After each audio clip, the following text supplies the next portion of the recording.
She sets the pen down flat on the open page, not to mark anything, just done. And then she leans over the desk toward me, one arm braced on the surface, and her face comes level with the manuscript. The desk lamp is behind her now mostly, and her shadow falls across the white pages, and my back finds the chair without me deciding to move it. My hands find the manuscript's edge. She is very close. The air between us has changed in a way I am not going to name. She says, "This passage, tell me what you were thinking when you wrote it."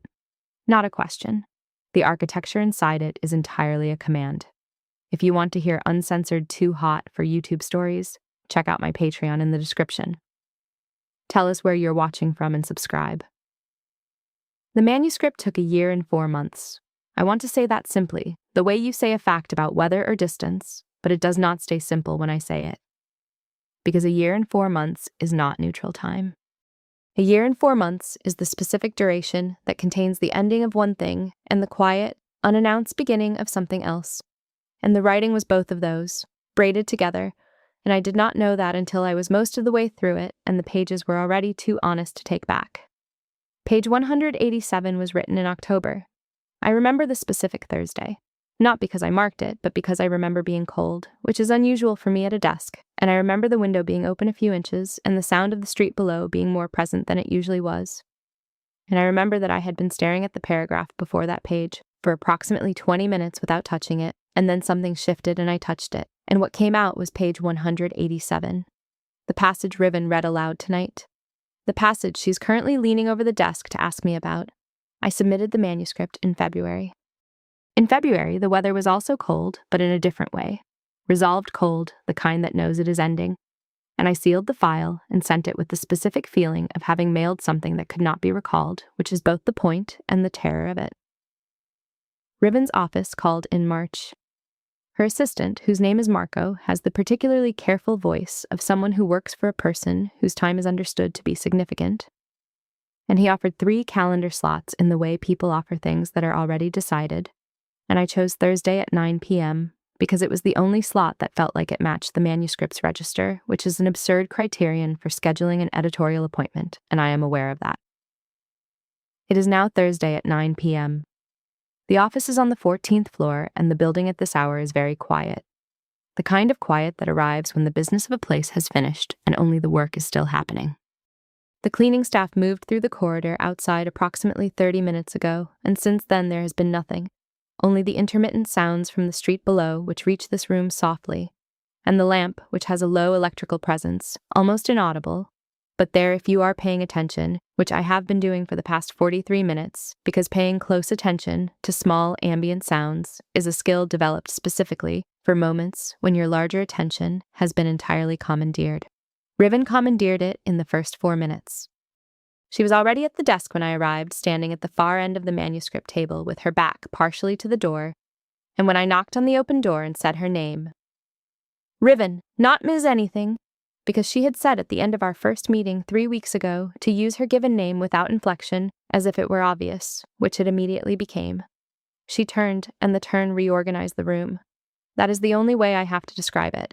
She did not do anything large. She simply turned, and the available light redistributed itself, and the center of gravity of the editorial office shifted from wherever it had been to wherever she was, and the desk and the lamp and the open manuscript all became satellites in a system she anchored without intending to. Her hair was already slightly loose by that point, the precise low arrangement she wears it in beginning to release itself over the course of the evening's work, small escaping strands against the side of her neck where the lamp reached. Dark blazer, dark trousers, the collar of the black silk camisole visible at the neckline, a fine thing against the dark of everything else, worn without commentary, requiring none. She looked at me across the room with an expression that was entirely composed and said, "Sit. I'm going to read you some of what you've done." Not what she thought of it. What I had done. The distinction arrived in my sternum before I processed it and has not fully left. I sat. She began reading. She read 3 passages in the first 10 minutes. Not sequentially, but the way someone moves through a text they have already inhabited, the way you return to specific rooms in a house you know. And I sat across the desk from her and listened to my own sentences come back to me in her voice, which is lower than I expected and more deliberate than most voices I have known. the kind of voice that is not trying to do anything to you and is therefore doing quite a lot. Each time she read, she looked up when she finished. Not at the page, at me. And each time she did, I received the look as editorial assessment, which is the only category available in this room, in this appointment, at this hour, and I continued to receive it that way, even as the category began to develop visible structural problems. The third passage she read was from chapter 9. The fourth was page 187. She did not look up when she finished page 187. She set the pen down flat on the open page and leaned over the desk toward me. And the room did the thing it had been doing all evening in a more concentrated form. And my hands went to the manuscript's edge, and she asked me what I had been thinking when I wrote it, in the voice that makes the question into a command, by removing the space for any answer that is not true. I have been a debut novelist for exactly as long as this manuscript has existed, which means I have been one since February when I sent the file. And before that, I was a person who was writing a novel. And before that, I was a person who had ended something very difficult and was standing at the beginning of a new stretch of time, looking at it. The year and 4 months in which I wrote the book is the same year and 4 months in which I became, by some private accounting, a different version of myself. Not a better one necessarily, but a more honest one. The kind of honesty that happens when you stop performing the emotion you think you should have in favor of the one you are actually having, which is a slow process and requires a certain amount of tolerance for internal disorder. The novel is the record of that process, which I did not entirely know while I was writing it. And page 187 is the sentence where I most clearly did not know that. And it is therefore the truest page in the book by the measure of things I did not intend to say. Riven has now read it aloud to me and is waiting for my answer. I say, I was trying to get a sentence right. She does not move. She says, Ida, just the one word. And the quality of it, the way it lands in the middle of my given name, as if she has been considering where to place it, does something to the room that has nothing to do with editorial practice. And I am going to continue not naming this. She says, try again. The lamp between us is casting amber light onto the manuscript pages, making the ink look darker than it is, making the white margins very white, making the rest of the room very shadowed and approximate. Her hand is still on the desk beside the pen. Her face is still at the level of the manuscript, leaning. There is a distance between us that is professional in its dimensions and something else entirely in its quality. I have been a writer for a year and 4 months, and before that I was someone who had not yet learned that the precise distance between things is a kind of meaning. I am learning it again right now, and the classroom is this editorial office, and the curriculum is the specific 6 inches between her face and mine. I say, it was October. I was cold. I didn't plan the passage, it arrived whole, and I wrote it before I could talk myself out of it. She watches me say this. She says, I know, that's what I heard. She straightens. She does not move back to her side of the desk. She moves instead to the side of the desk, and she sits at its edge rather than the chair. And she looks down at the manuscript with the expression she has been wearing all evening, which is composed and precise and costing her something. And I have been not naming what it is costing her since the moment she said the first word of the third passage, and her voice did a thing that I filed incorrectly. The manuscript is open between us. Both our hands are near it. The pen is flat on page 187. She says, tell me about the year before you wrote this. And I do. And this is how Beat 1 begins. I tell her about the year the way I would tell any professional person in a position of editorial authority, with the facts organized and the emotional register kept at a reasonable temperature. I say there was a relationship that ended in August which had been ending for longer than August, the way some things end slowly and then suddenly, and I say the writing started in October, which was true. I say the manuscript is not autobiographical in any direct sense, which is also true, and also, in the way of many true statements, incomplete. I say I was living alone for the first time in 3 years, and the first thing I did was get a plant, which I cannot explain, and the second thing was sit down at the desk and start the chapter that eventually became chapter 1, after I moved it 3 times and realized I had been avoiding it because it was the actual beginning. She listens. She does not take notes. Her hand is on the manuscript. It is a gesture that began as pointing. She used it to indicate a specific line in the third passage she read. A quick, definite touch, index finger on the sentence. And then it became something else, something I would describe as staying. the kind of contact that serves a practical purpose and then remains, not for the practical purpose anymore, just for itself. Her hand flat on the top page now, fingers spread slightly, and I notice it as a physical fact before I notice it as anything else. She's listening to me describe the October in which I wrote page 187, and her hand is on the manuscript between us, and her fingers are spread, and she is not moving them. She says, "The plant, you got it first." I say yes, she says.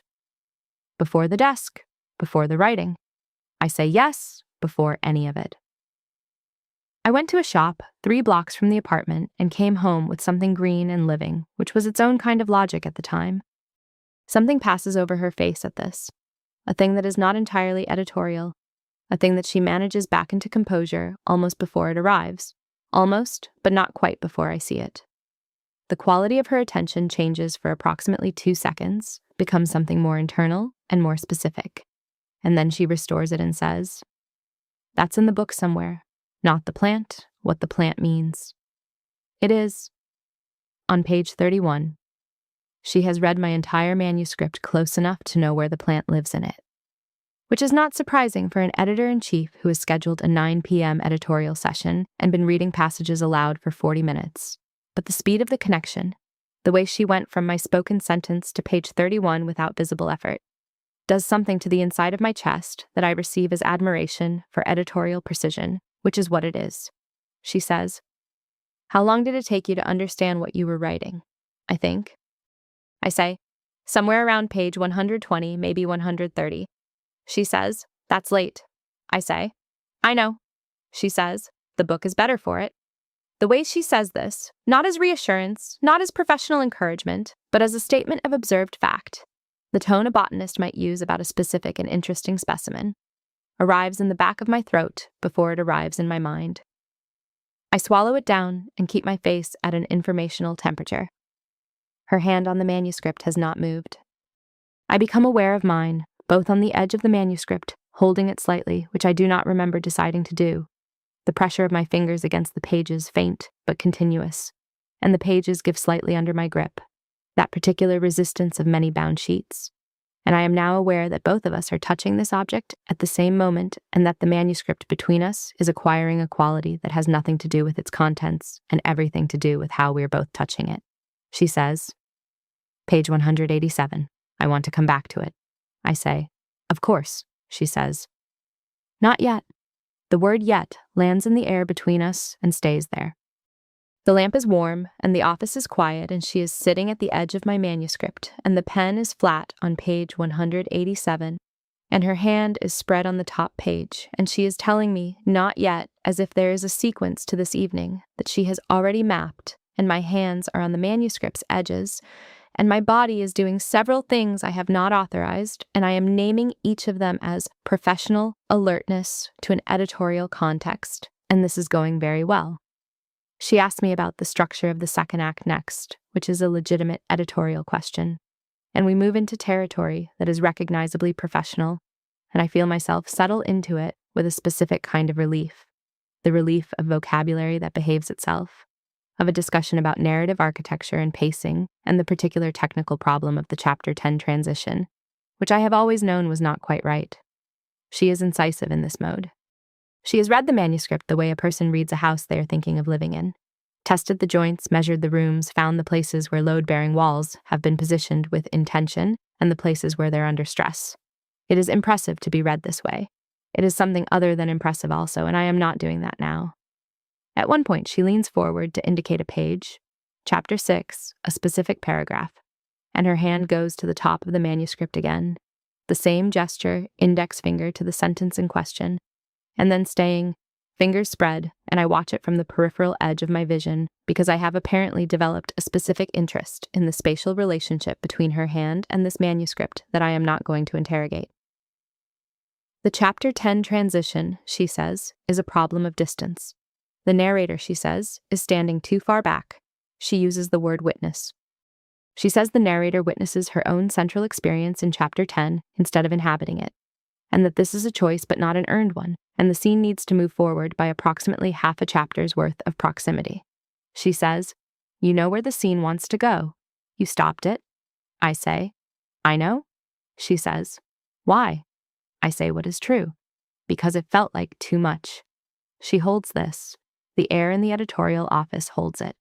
Her eyes are on me rather than the manuscript, and the quality of her attention in this moment is the precise quality I have been receiving as professional assessment all evening, and it is functioning with less and less friction as a container for what it actually is, she says. I think that's the book's best argument for itself. I say, that I stopped it? She says. That you knew where it was, that you went to the edge and stood there. Something in my chest makes a sound I don't make aloud. I file it. She looks back at the manuscript. She says, the chapter 10 transition is fixable. We'll do it in revision. She opens to a specific page I cannot identify from here, and she reaches across the desk. Not around me, but across, her arm extending across the near side of the manuscript to turn 3 pages at once, and her forearm passes at the level of my shoulder. Close, very close, not touching. The warmth of it at my shoulder and the soft blouse I'm wearing shifts slightly at the near shoulder, a displacement of fabric at that exact location. And she doesn't pause or acknowledge the proximity, and I keep my body entirely still and my breathing at a demonstrably normal rate. Her forearm passes and withdraws. The pages are turned, and she has arrived at a new passage and is reading it before the warmth from her proximity has finished registering in the specific location on my shoulder where it was. It takes longer than it should. The reading continues. She reads. I listen. She looks up. I receive it as editorial assessment. This is a sustainable arrangement, and I intend to maintain it indefinitely. She finishes reading a passage from chapter 14, a long one, the kind that has a rhythm, that builds. And she sets the book flat with both hands on either side of the open pages, and she looks at me, and she says, You wrote this from experience. Not a question, I say. In the sense that everything is from experience, she says. Ida. The way she says my name is becoming something I am going to have to address eventually. Not now. She says, Don't do that. I say, Don't do what? She says, Use the general to avoid the specific. It's a writer's habit, and you're better than it. The accuracy of this lands somewhere between my shoulder blades and stays. I recalibrate. I say, Yes, from experience. She holds that. She says, Read it back to me. A pause. A beat of silence in which the lamp hums its faint electrical hum, and the street below sends up an intermittent passing sound, and my hands are on the manuscript, and I am being asked to read my own sentence back to the person who has just told me it is not in any way fictional. I say, You've just read it. She says, I know. And then, read it back to me. The second time is different from the first. The first was an instruction. The second is something I do not have a professional vocabulary for. She slides the manuscript toward me across the desk. Her hand moves it, not her body, and her eyes stay on me rather than the page, and the amber light from the lamp is casting the top half of her face into warm shadow, and the lower half is illuminated, the precise line of her jaw and the stillness of her mouth. And I put my hands on the manuscript, and I look down at the page, and I read. My voice does the passage no particular service at first. The first sentence comes out in the register of someone reading aloud in a professional context, which is true, this is a professional context, there is a desk between us, there is a lamp. And then the second sentence arrives and my voice drops a little, not by choice. And by the third sentence, it has found the register in which the passage was written, which is quiet and direct and not performing anything. And I read it in that register, and when I finish, I look up. She has not moved. She says, in a voice that has done something private, Don't edit while you read. I say, I didn't. She says, You started to. First sentence, you caught yourself. I did. I am not going to confirm that. She says, The passage is better than you thought it was when you wrote it. A pause. That happens with true things. Her eyes are still on me. Do you know why it works? I say, Tell me. And she does, and it is entirely editorial, precise, structural. The specific mechanism by which a sentence earns its emotional weight, the particular technique at play in the chapter 14 passage that I did not know I was using, and which she has named with a specificity that makes me feel seen. In the technical sense, in the craft sense, in the sense that I have been working alone in a room for 1 year and 4 months, and someone has now told me not just that the work is good, but exactly how it is good and why and from what specific intention in the prose it proceeds. My eyes are wet, not crying, close to. She notices. She does not comment. She picks up her pen and sets it to a fresh page of her editorial notes and writes 3 things, and then she sets the pen down again, flat, beside the manuscript, and says, "All right, take a breath." I take one. I let it out. She says, "Better." The pen is flat on the page. Not on 187 this time, on a clean page of her notes. But the gesture is the same, and my body registers the gesture before my mind does. The way my body has apparently been cataloging every instance of that particular action all evening, quietly, without permission, building a record I did not ask for. She is watching me. The composed expression is back. The thing that passed over it during the plant story is behind it again. Managed, but I know where it lives now, and that is new information, and it is doing something to the inside of my chest that I am filing under. Professional admiration for editorial insight, which is a folder that has become extremely full. She says, "Let's go back to page 187. She opens the manuscript to it. She turns it so it faces me across the desk. The pen is flat on the page, exactly where she left it after she finished reading, and both our eyes are on the passage. And then her eyes come up to mine, and she says, "Tell me," not the craft answer. "Tell me about October." I look at page 187. I look at her. I tell her about October. Not everything. The version that is true, but curated. I tell her about the apartment and the cold and the window and the way the sentence arrived before I could prepare for it. And I tell her that the sentence was about an ending, or what I thought at the time was an ending. And that by the time I understood it differently, the sentence had already been written and was already too true to edit without losing whatever had made it arrive in the first place. I tell her I have not read that passage since I submitted the manuscript in February. I tell her that hearing it read aloud tonight in this room was the first time I had encountered it as an outside reader, and that is a strange experience. And I leave a pause for something I don't say, and she receives the pause without filling it. She's still at the edge of the desk. She has been there for a while now. The geometry of the room has shifted. She is not behind the desk in the editor's chair, and I am not in the visitor's chair. We are both at the desk's edge, a different configuration than the one we started in.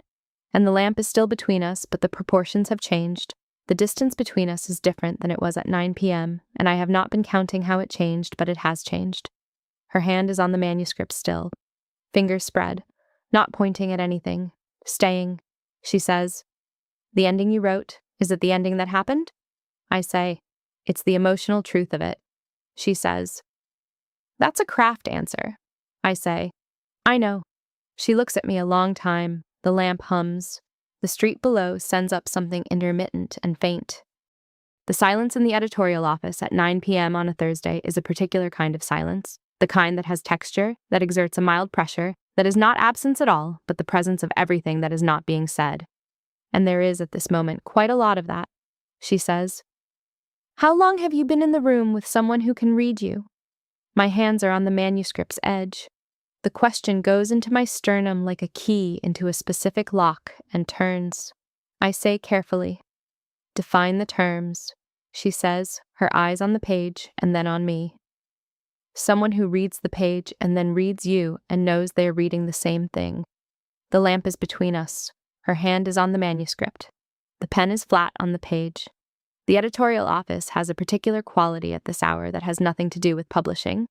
I say, "Tonight, for the first time." She holds still.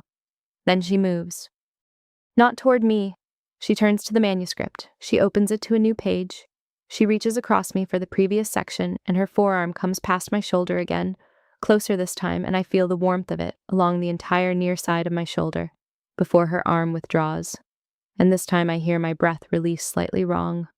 A small sound, fully involuntary, a half note off, and she does not pull back to her side of the desk. She stays, leaning slightly forward at my shoulder, not touching it. Her face turned toward the manuscript pages, and she says without looking at me, "You wrote this from experience." The same sentence as before. Different, I say. "Yes," she says. "The woman in chapter 14. A pause. "She's not a character." The air between us has stopped being air and started being something with more structural properties. I say, She is now. A pause so long it becomes something else. She says, still not looking at me. Ida? I turn my head. Slightly. She's closer than I realized. She's not moved back from the passage turn. She's still angled over the desk, her face at a distance from mine that is not an editorial distance. It is a different kind of geometry entirely. And I can smell cedar and cool linen, very specific, the scent of her this close. And the lamp is throwing amber onto the pages between us, and her profile is lit and shadowed in equal parts, and she is still holding the turned pages, and she is not moving. She says, "Tell me what you were thinking when you wrote it." I say, "You've already asked me that," she says. "I know." A silence. She turns to look at me, directly.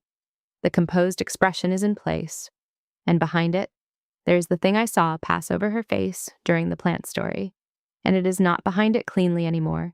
It is partially visible, the way something is visible when the surface it is behind has become slightly transparent. She says, "I'm going to ask you something." I say, "All right." She says, "Have you been in this room before?"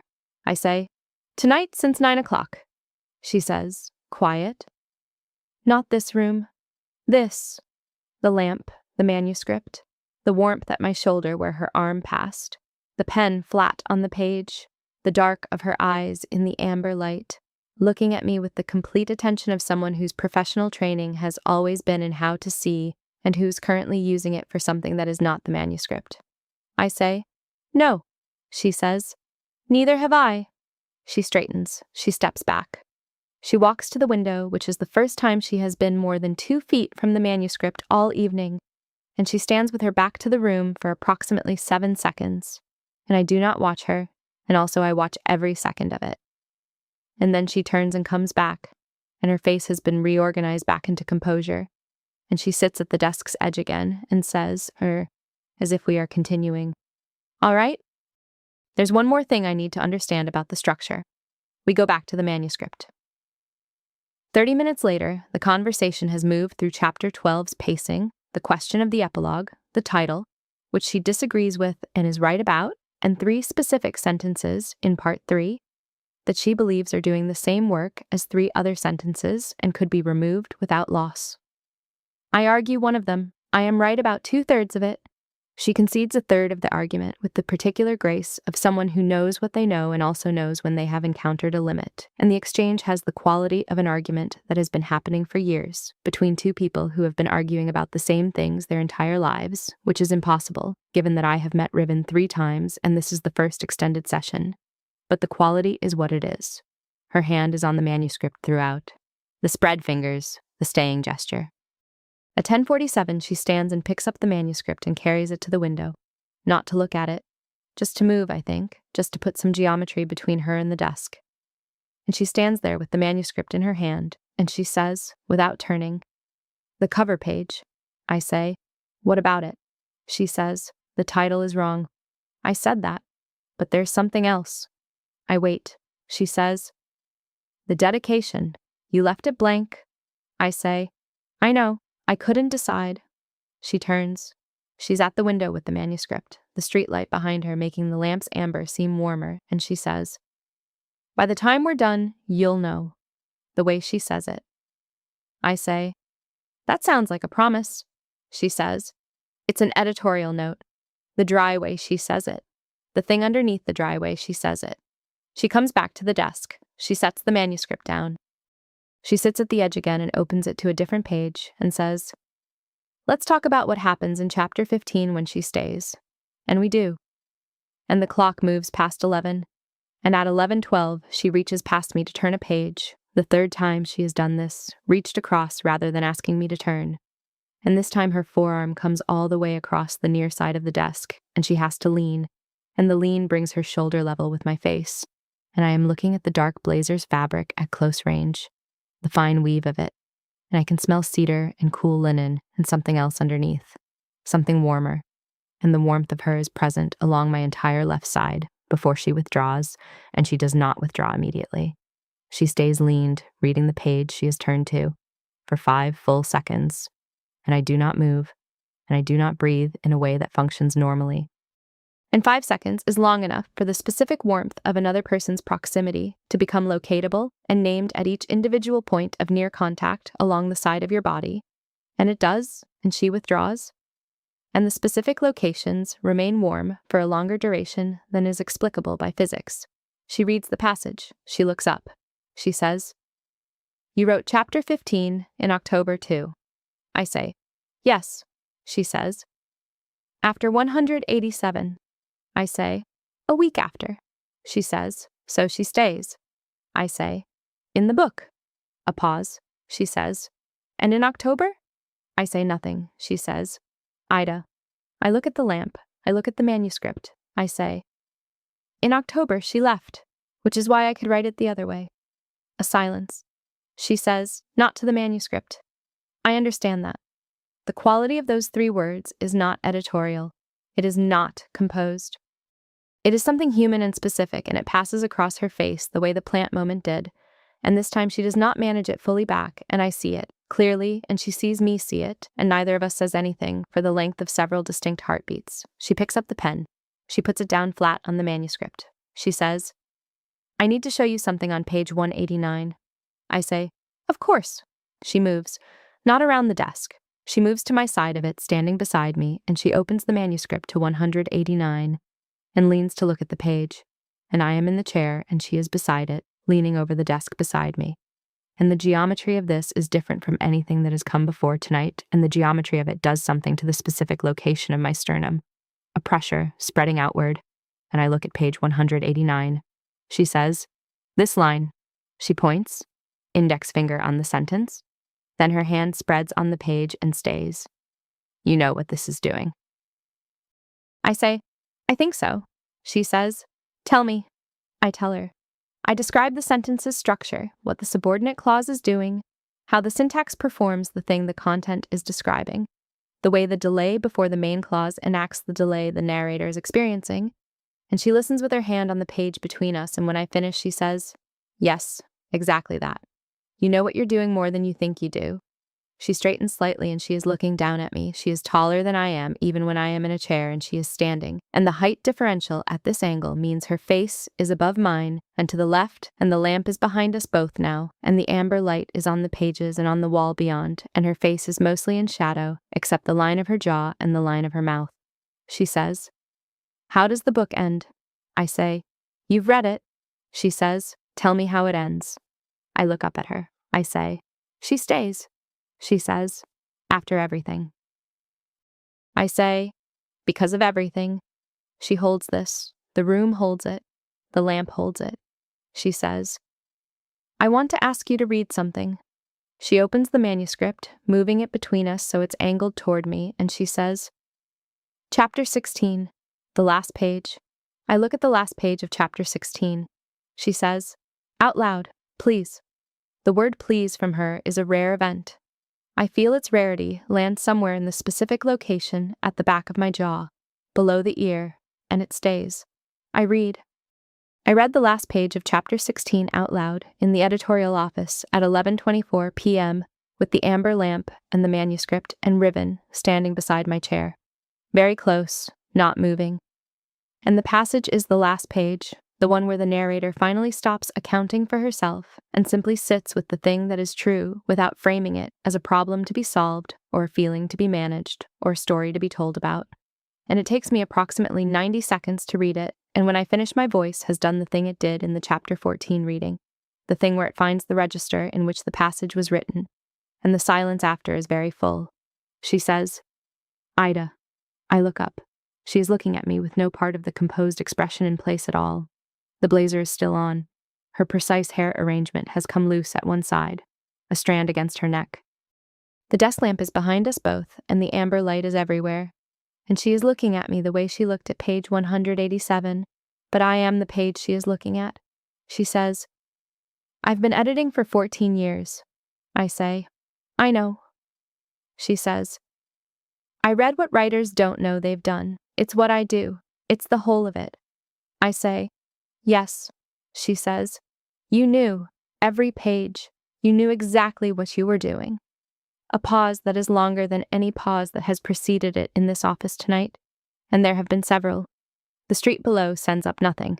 The lamp hums its faint electrical hum. Her hand is on the manuscript beside me, the spread fingers, the staying gesture, and she is not a professional distance away. She says, "The dedication." I say, "Yes." She says, "Leave it blank.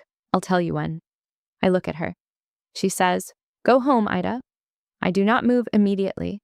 She says, quieter, "I mean it. Go home." I go home. The Patreon drop happens here. This is where the night should have ended. But I want to tell you what happened to the rest of the week, and I need some space to do it, which is why I'll continue in the order I was going. The next day is Friday. I sleep 6 hours and wake at 7 and lie still for 2 hours additionally. My apartment is the one I moved into after August, the one with the desk and the plant, which is still alive, having survived a year and 4 months of being cared for by someone who had not owned a plant before and was learning the requirements in real time. It is a small jade plant. It has become, over the past year, moderately large, which I take as information about something. I make coffee. I sit at the desk, which is where I write, and I do not write anything. I look at the plant. I look at the window. I look at the space on the desk where the manuscript was before I sent it in February, the specific area of clean desk surface that is not clean anymore. There are notes there, drafts of the Chapter 10 revision I began after Riven mentioned it in a previous meeting, scattered pages of Chapter 12. And I sit with the coffee, and I do not name what is in my chest, because naming it would require a word I have been not using for approximately 43 minutes last night and for 3 weeks before that, which is how long the manuscript has been on Riven's desk, which is also how long I have been aware that someone was reading it. I am aware this is unreasonable arithmetic. I am doing it anyway. The editorial office calls at 9:47, Marco, with his careful voice. He says Riven would like to continue the editorial session next Thursday if I'm available, and I say, yes, I am, and he says, wonderful. 7 p.m. this time, and I say, of course. I hang up. Hang. I sit with the phone and the coffee and the plant and the window, and I perform a brief internal inventory which results in the following. My chest is doing something I have been cataloging as professional engagement with an editorial process, and this catalog is no longer organized in a way I find convincing. I go back to the Chapter 10 revisions. I work until 2. Then I go to the bookshop around the corner, which is the bookshop I have been going to for 3 years and which has the particular smell of a place that has held a lot of language for a long time. And I buy 2 things that have nothing to do with the manuscript. I go home. I water the plant. I make dinner. I call my friend Sasha, who's the person I call when I need to think out loud to someone who will not manage my feelings for me.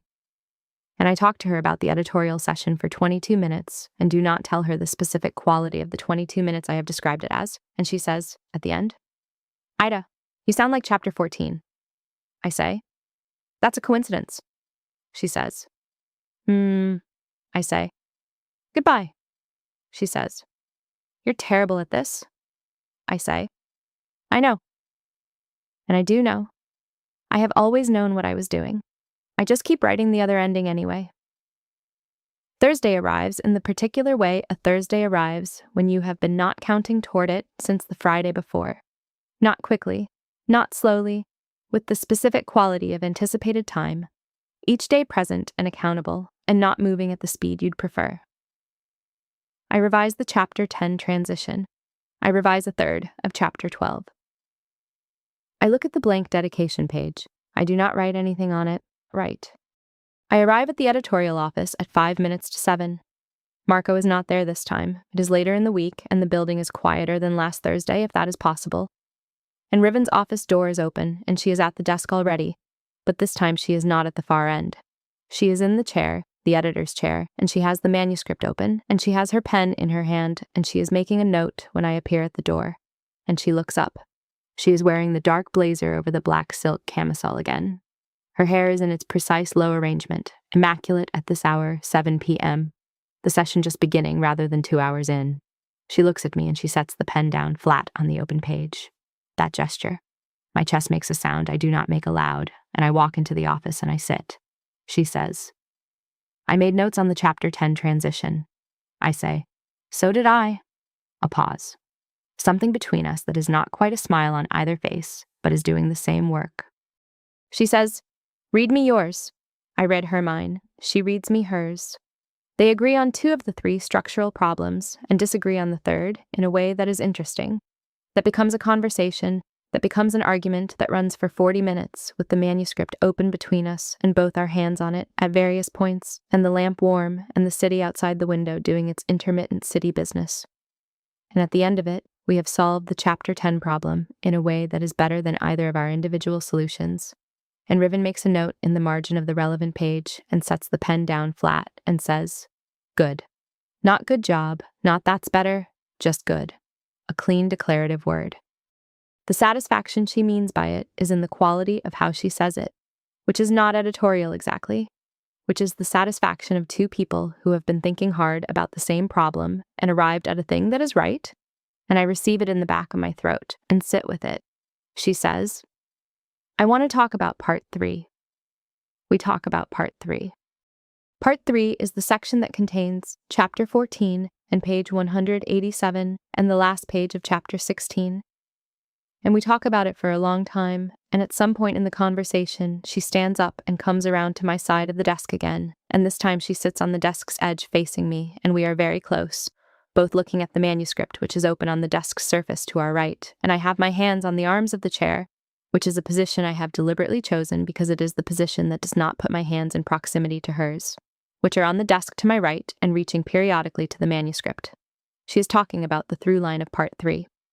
She's describing the way a specific emotional note is established in Chapter 13 and must be maintained through 16, the way a musical note is maintained, and she uses the word sustain, and something about the word in her voice at that specific distance does what her voice has been doing all evening, which is arriving in my chest before my ears have finished processing it. I listen. I track the content. I am extremely aware of the warmth of her at the desk's edge to my right, and the scent of cedar and cool linen, and underneath it, the warm, human-specific smell of someone who has been in a room concentrating for several hours, which is different from the earlier scent and more present and arriving at a more interior location in my chest. She says, "The Chapter 14 woman, you've been revising her." I say, "Yes." She says, "She's gotten more specific." I say, "That happens. You write around someone and eventually the shape gets clearer." She says, "Or the person does." I say nothing. She looks at me. The lamp is between us and to the right, the amber light on the manuscript pages and on the side of her face that is toward me, and the shadow on the other side. Her hand is on the desk between us, not on the manuscript, on the surface of the desk, to my right and at approximately the same height as my hand on the chair's arm. Approximately the same distance. She says, "Ida, look at me." I look at her. She says, "Tell me something true." The interior of my sternum does the thing it has been doing with varying intensity since page 187 was read aloud to me on the previous Thursday. I look at her. I say, "I don't know how to write a character who isn't someone." She says, "I know." I say, "I've been trying." She says, "I know that too." The lamp, the manuscript, her hand on the desk, close to my hand, the scent of her at this distance. The quality of her attention, which has never been editorial tonight in the way that is only editorial. And I have known this for the past 14 days and have been holding the knowledge at a very specific arm's length, which has been getting shorter all evening. She says, "The dedication." I say, "You told me to leave it blank." She says, "I did." A pause. "Do you have an idea for it now?" I say, "I have an idea." She says, "Tell me." I say, "It's not something you tell someone." A silence that is very long and very present. Her hand moves on the desk surface, 2 inches toward mine. Not to my hand, not touching. 2 inches in the direction of mine, and then it stops. I look at her hand. I look at her face. She says, "Part 3. And she turns back to the manuscript, and she reaches for the pen, and she opens to a new page of her editorial notes, and she sets the pen flat on the page before she uses it. The gesture. I look at the pen flat on the page. I look at her profile. The precise jaw, the loose strand of hair against the side of her neck, the black silk camisole at her collar, the way she is holding still, which is not the stillness of composure, but the stillness of something that has decided to wait. I reach past her, and I turn the manuscript to part 3, and I say, "Chapter 13, the sustain." She looks at me. Something moves through her expression that is not editorial and is not managed back. She says, "Yes." We continue. We continue through Chapter 13 and the first third of Chapter 14. And we are both very aware of the specific geography between us, and neither of us is moving to change it, and neither of us is naming it. And this is a specific kind of temperature that I know the name for, and have known since approximately the 3rd minute of the previous Thursday, but the name is not available in this room, as long as we are both holding it unavailable, which we have been. At 8:43, she stands from the desk's edge and walks to the window again, the same as last week. And she stands with her back to the room, and I do not watch her. And also I watch her, the dark blazer, the precise low hair arrangement that will be less precise by the end of this, the line of her in the window with the city behind her. She says, to the window, "The chapter 14 woman. Does she know?" I say, "She's starting to." A pause, she says, "In the book." I say, "Yes," she says, "and not in the book." I look at my hands. I look at the manuscript. I look at my hands. I say, "She's starting to." In the book. She turns from the window. She walks back to the desk. She does not sit at the edge this time. She stands in front of me, the desk behind her, and she is close. Not the accidental close of a forearm passing, not the editorial close of a sentence being pointed at, the close of someone who has come here specifically. And she looks down at me in the chair and she says, "Stand up." I stand. We are very close. The lamp is behind her and to the right. Her face is mostly in shadow, but I can see her eyes, which are dark and very still and absolutely present. The kind of present that is the opposite of anywhere else. I can smell cedar and cool linen and the warm underneath of it and the scent of paper and ink from the manuscript behind us on the desk. She says, "The manuscript is very good." I say, "Thank you." She says, "That's not what I want to talk about." I say, "I know." She says, "I've been careful." The word careful, I remember where I've heard this word from her before and when, and what she was doing when she said it to Marco on the phone 2 weeks ago, and I was not supposed to be in the corridor. And I think of the way she said it then, the precision of it, a word used to describe a method, and I think of how it sounds now, which is like a word being laid down and a counting being closed. She says, "The whole of this, I've been very careful." I say, "I know." She says, "I'm going to stop. The air in the editorial office does something structural." She says, "I'm going to stop being careful." My hands are at my sides. Her hands are at hers. The lamp is warm. The manuscript is on the desk behind her, open to part 3, and the pen is flat on it, and the city outside is doing its intermittent business, and she is standing very close, and she is telling me she is going to stop being careful. She reaches up. Her right hand, index finger, and middle finger extended, and she places them at my jaw, gently, without pressure, the pads of 2 fingers at the hinge of my jaw below my ear, and tilts my face up, very slightly, almost not at all, and holds. The specific warmth of her fingers is cooler than I expected, and then warming, the way metal warms when touched, and the angle she has put my face at is almost nothing, barely a degree, and she holds me there for approximately 5 seconds, and then her fingers release, very slowly, and the specific location, where they were, remains warm for longer than is accountable. She says, "Tell me something true." I say, "I've been waiting to be read by someone who could read this." "A beat," she says. "And?" I say, "I didn't know I was waiting until you started." She says, "3 weeks ago, when Marco sent the appointment." I say, "Before that." She's very still. Her face is very close. She says, "Before that." I say, "When I sent the manuscript in February, I was sending it to a specific reader. I knew who you were. I knew what you read. I sent it to you." She says, "You sent it to my house." I say, "I sent it to where I knew it would be read, the way it needed to be read." She looks at me for a very long time. The lamp hums. She says, "That's the most direct thing you've said tonight." I say, "I've been working up to it." She steps closer. Not much. One movement, small, the kind that closes the last gap of professional geometry and opens something else. She says, "The dedication." I say, "You told me you'd tell me when." She says, "I'm telling you." I say nothing. She reaches past me to the manuscript. Her arm goes past my shoulder and she picks up the pen and she turns to the cover page, the blank one at the front, the one I have been looking at for 3 weeks and not writing on. And she holds the pen out to me. I take it.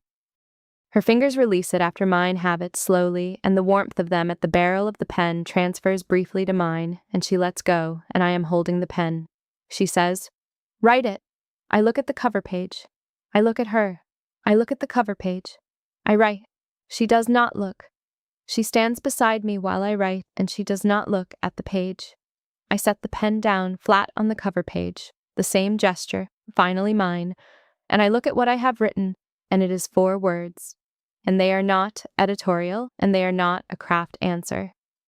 And they are 4 words I did not know I had been arranging into that specific sequence until my hand wrote them. She looks at the page. She reads the 4 words. A pause so long and so present, it has the quality of weather.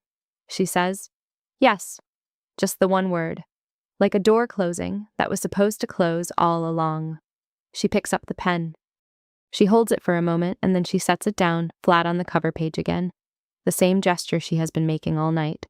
The staying gesture, not pointing, not marking, just contact, and then remaining, and then the specific warmth of where it was. She steps behind me. I do not move. Her hands come to my waist from behind. Both of them, palms flat through the soft blouse fabric, warm and specific and deliberate. And she is standing behind me, with her face very close to the side of my neck and her hands at my waist. And the desk is in front of us, with the manuscript on it and the lamp to the side, throwing amber onto the cover page where I have written 4 words. She says, mouth at my neck, the warmth of it arriving before the words do. She says, "Show me the page you were most afraid to send." My hands find the manuscript. I turn pages. I know without looking which page it is. I have always known, the way you always know the thing you were most afraid to do was the thing that most needed to be done. And I find it, and the page opens, and her arms come closer, both forearms against my ribs from behind, 1 full degree of pressure, and her breath at my neck is very warm, and the cedar and linen and warm underneath of it is everywhere, and the page is open, and the desk lamp is on the ink, and her pen mark from the previous Thursday is visible from this angle. She says nothing for a while. She is reading over my shoulder. Her arms are around me. The pressure of her forearms is continuous and very present. She says, "I knew it was this one." I say, "How?" She says, "Because it's the truest page." A pause. "I could feel you standing at the edge of it." I say, "I almost didn't send it." She says, "I know." Her voice at my neck has lost the last of its professional register. It is doing what it was doing when she read the last word of the page 187 passage on the previous Thursday. Except fully now, without the half note, without the recovery, the sound of a voice that has stopped being careful. I know. I could feel the almost in it. The whole page is made of almost. Her arms are around me and her face is at my neck, and the page is open, and the amber lamp is everywhere. And the office is very quiet, and I am held from behind by the person whose reading has been the specific thing I did not know I was writing toward. Her breath at my neck does not recover its rhythm. It stays wrong in the way that is not wrong, but is the opposite of composed, and she makes a sound that she does not make professionally and does not recover from. One small sound against the curve of my neck, and her arms press closer, the full involuntary degree, and she doesn't correct it. I put my hands over hers on my waist, both of mine over both of hers. I feel the specific warmth of her hands through the blouse fabric and my hands on top and the slight motion of her breathing against my back. She turns her face further into my neck, the soft of her mouth at the place where neck meets shoulder, not a kiss, the warm preliminary of one, pressure without motion, and she says against the skin there, "Ida." I say, "I know," she says. "I've been reading for 14 years. I say, "I know," she says. "I have never read anything and she stops. She does not finish. I wait. She does not finish. She stays with her face at my neck and her arms around me, and she does not finish the sentence, and that is its own kind of page. The not finishing, and I understand what she was going to say, because I have been understanding her sentences all night, the ones she finishes and the ones she doesn't. And what she was going to say is on page 187, and on the last page of chapter 16, and on the dedication page in my handwriting, 4 words, and neither of us needs to say it again. We stay. The lamp is on. The manuscript is open to the truest page. Her arms are around me and her face is at my neck and my hands are over hers. And outside the window, the city is doing its business at 11:30 p.m. on a Thursday, intermittent and indifferent and very far below. She says eventually. The editorial notes on pages 187 through 203. I say, yes, she says. I haven't finished them. I say, I know. She says, that means you have to come back. You. I say, that's a good structure. A pause that has warmth in it, a different kind of warmth than the ambient warmth of everything tonight. The warmth of two people who have been in a room together for long enough to start having their own weather. She says, Thursday. I say, 7 o'clock? She says, 7. She does not move back immediately. She stays for a long time, both arms around me, face at my neck, the manuscript open in front of us. And I keep my hands over hers, and the lamp is warm, and the office is quiet, and the night outside is doing all the things nights do without any awareness of what rooms contain. And the pen is flat on the dedication page among the 4 words I wrote. And neither of us is going anywhere yet. Eventually, she releases, slowly, the way you release something you've been holding with intention. Her arms come away and she steps back, and I turn around and she is standing with her dark blazer still on and the black silk camisole at her collar and her hair fully loose now, the jet black of it.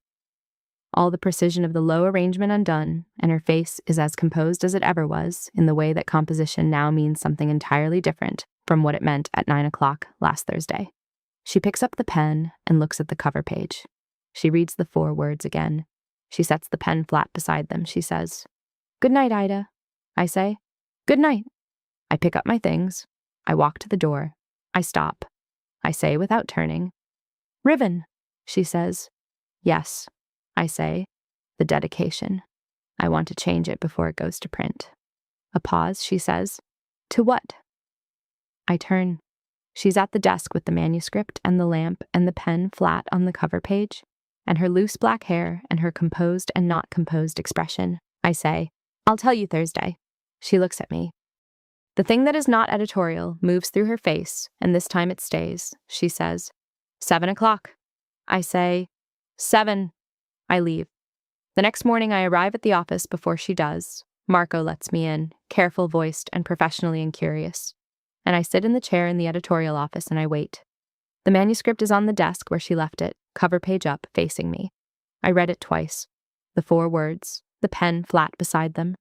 The lamp is off and the room is in morning light, different entirely from the amber night of it, and the manuscript pages are white in the daylight and the ink of her editorial marks is visible throughout. Her handwriting in the margins of the pages, precise and careful, everywhere. Pages 187 through 203 are unmarked. I open the manuscript to 187. I read the passage, the one she read to me, the one I have not been able to read since February. And I read it in the morning light, and it is still true. Still the truest page, still the sentence I wrote in October, before I was ready and could not take back. I read it, and I feel for the first time since I wrote it that I have read it from the right distance. Not too close to see it, and not so far away that the warmth is gone. I close the manuscript. I sit with my coffee and the morning light and the plant on my side of the desk. There is, I notice, a small succulent on Riven's side of the desk that I have not seen before. Small, healthy, newly arrived. She comes in at 8:40. She sees me. She sees the manuscript, cover page up. She sees the succulent. She says nothing for a moment. Then, "You're early," I say. "I wanted to read the dedication in the daylight." She walks to the desk. She picks up the pen. She sets it flat on the cover page, the same gesture, this early in the morning, the same staying gesture. And she says, "And?" I say, "I want to change it." She says, "Thursday." I say, "Thursday."